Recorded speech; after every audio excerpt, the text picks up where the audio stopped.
Hi, it's time for Ed Tech Talk with Mr. Dan, and I'm Mr. Dan. In this video, we're going to talk about Google Forms. I love Google Forms. Google Forms excite me. Do I look excited? Well, that's because we're talking about Google Forms. Sometimes I stay up late at night making Google Forms for no real reason. But don't judge me, because after watching this video, you might be up late at night too.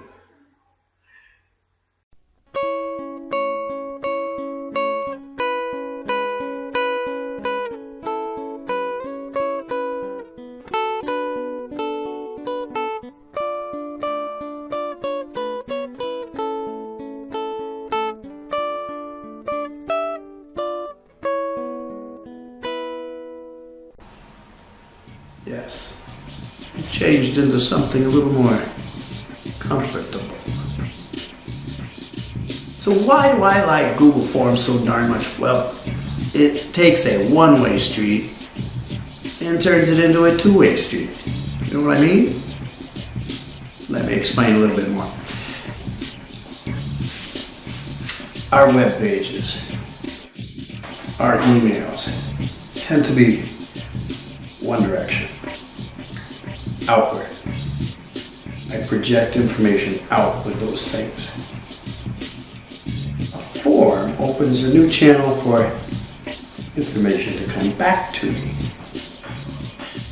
So it goes out, it comes in. It's two ways. Got it now? Okay. Let's say I have a website.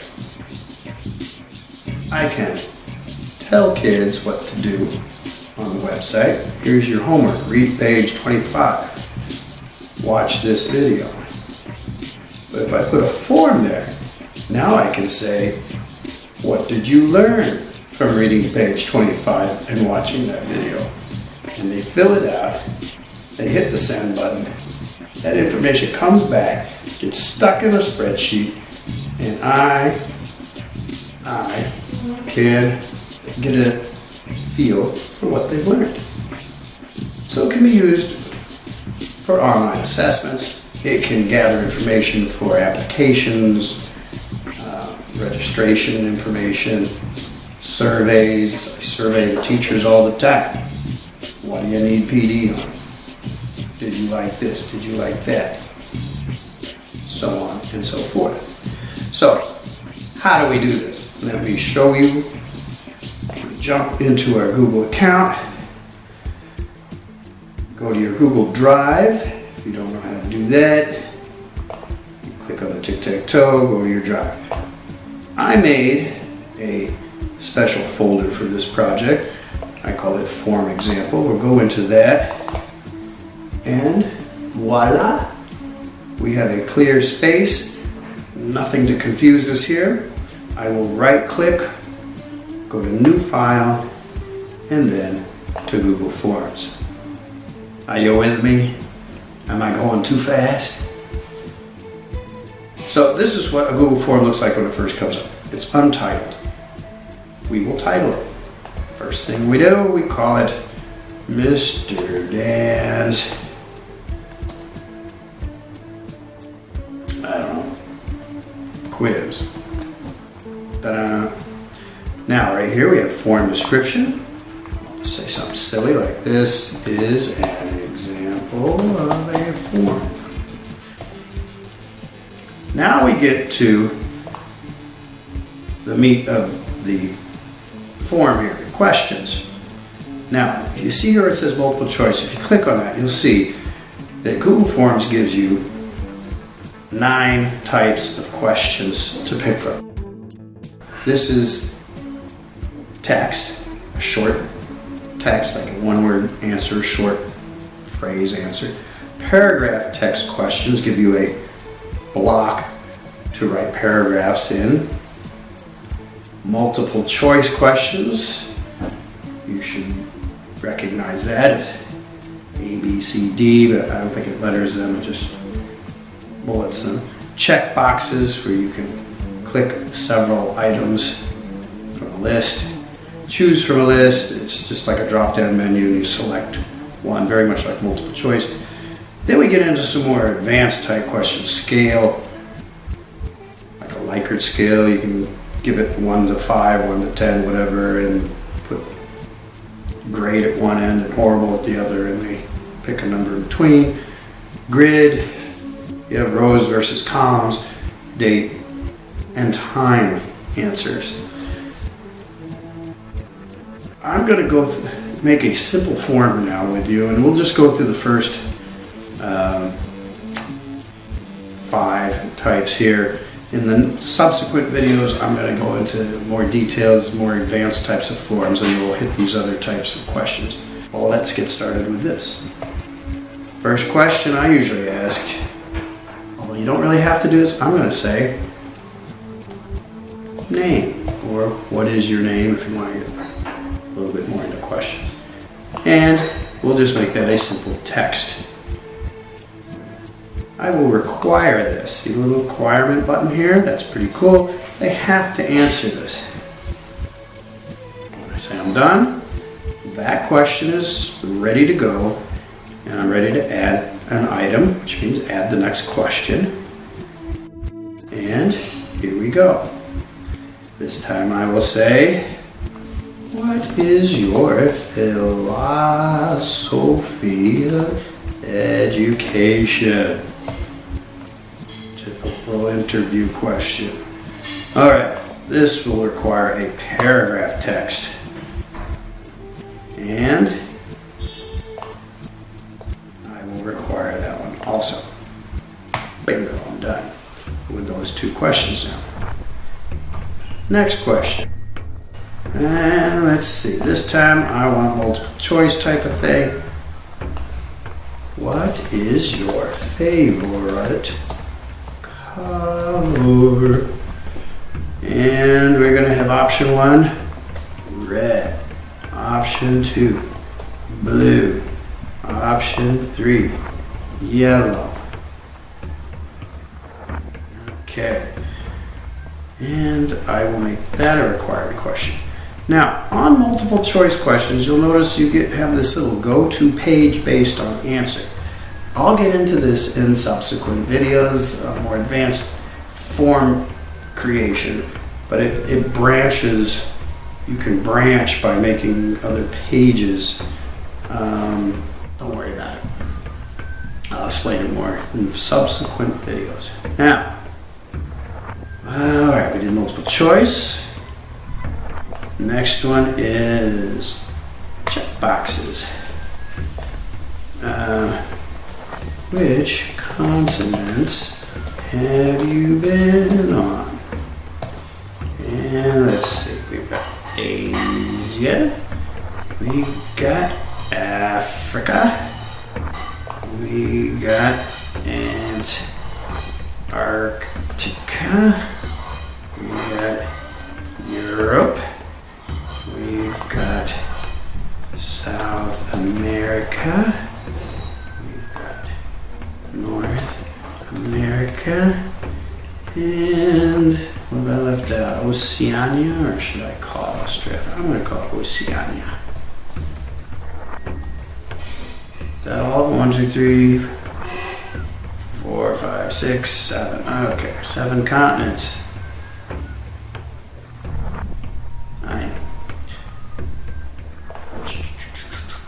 And let's make that required. I always hit required, otherwise I wouldn't ask the question. Alright, and that was checklist. What else do we have? Check box. Now I choose from a list. Okay. What is your favorite dessert? Choose from a list, we said.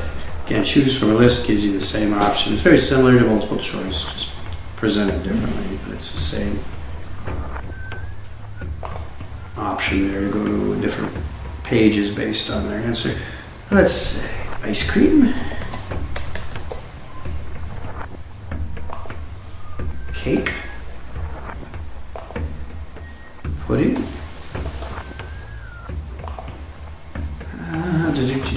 what else might we have for dessert?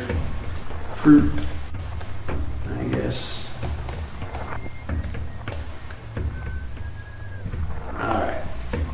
Now I'm going to make that required. I'm done.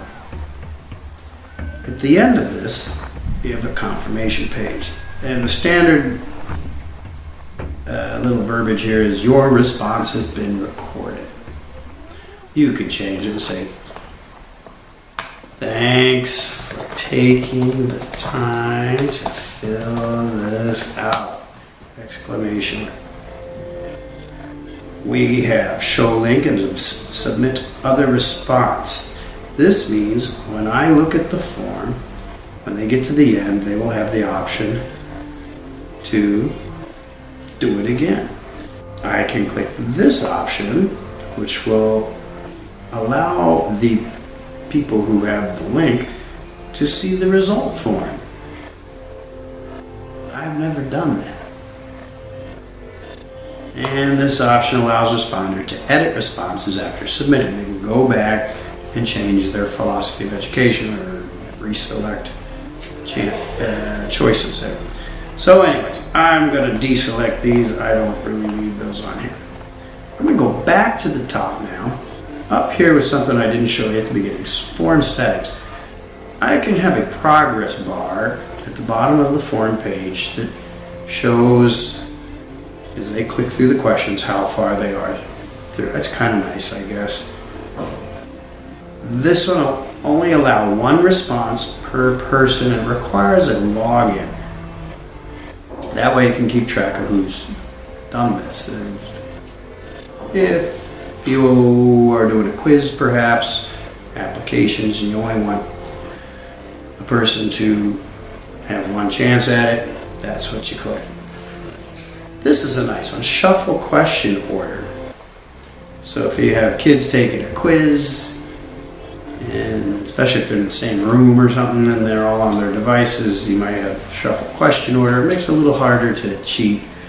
Not that kids would do that, but it's an option. Okay, now we can view this on view live form. That's the button I just clicked, and there is what the form looks like. Kind of boring, isn't it? Here's that progress bar. It says 100% you made it. Now, I think it's boring looking. So, we're going to edit this form. We're going to make it beautiful. We're going to come over here to change theme. And when you click on that button, you get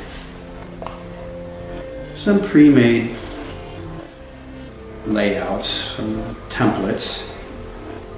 Maybe this one looks kind of nice to me. Sailboats, red sails, and the sunset, way out in the sea. And you can see some of the fonts change. Not a dramatic change. The background is still bland and all that. Maybe I want to try this one. It's a little bit more imposing. And then of course I can customize any of these. If I go into customize, I can really change a lot. One of the neat things here is you can change the background and input your own images. And let's go to search. Look for my cat. I don't see my cat anymore. The one with his tongue out. He was licking the calendar. Oh well. Hey, this looks like a cat I had when I was a kid. Smokey, we called it. Had that cat for most of my childhood. Oh no, an error occurred. Please try again. It's in an unsupported format. I hate that when it happens. Well, we'll remove it and we'll choose a different one. Maybe this guy here. That will see much because his face will be right behind the quiz. What do you think? And, oh, there's one eyeball. That's nice to see. Okay, so that's how you can decorate it. You can come back and edit questions. You can view the live form. This is view the responses. This is something really nice that Google Forms does. It automatically creates a spreadsheet that's associated with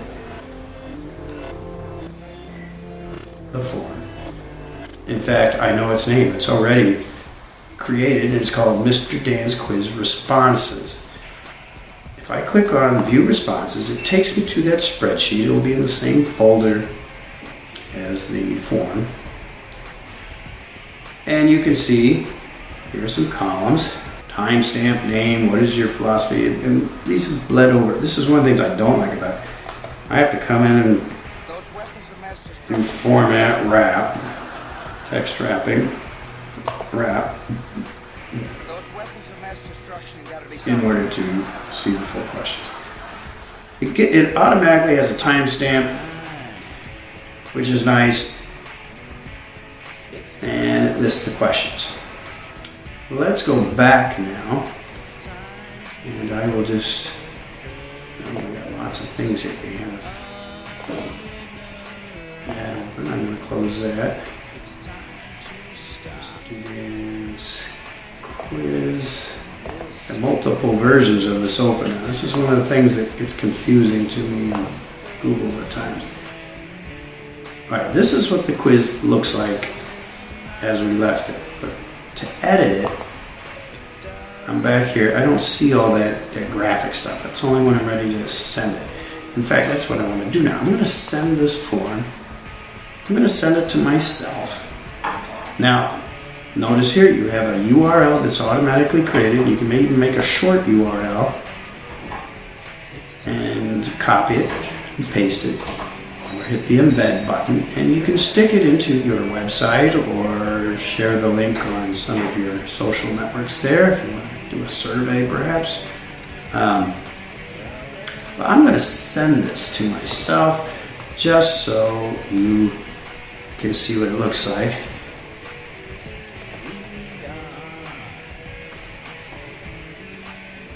Okay, it says include form and email. Very good. And you can even put a little message here.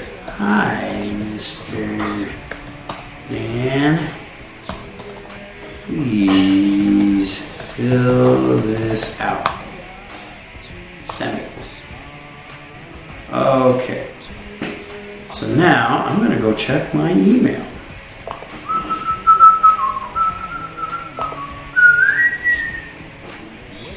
And I check my email.